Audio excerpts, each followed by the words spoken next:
पर देखिएको धनकुटाको मूलघाटको पुल तमोर नदीको, अनि यो चाहिँ तमोर नदी। यो तमोर नदीकै किनारमा चाहिँ उता भेटारतिरबाट आउँदाखेरि मूलघाटको पुल कटेर यो तमोर नदीको किनारमा विश्रान्ति मन्दिर रहेको छ, आश्रम पनि छ यहाँनिर। यहाँ बाटो चाहिँ अलिकति गाडी यहाँनिर राखेर त्यहाँबाट अलिकति बाहिर गेट बाहिर राखेर यहाँ हिँड्दैछु।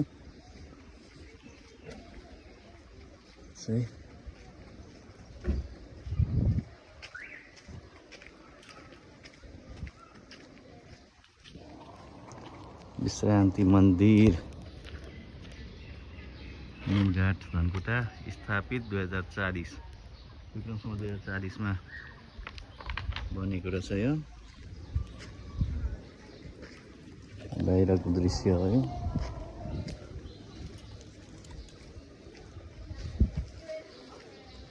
भित्र चाहिँ यस्तो रहेको छ।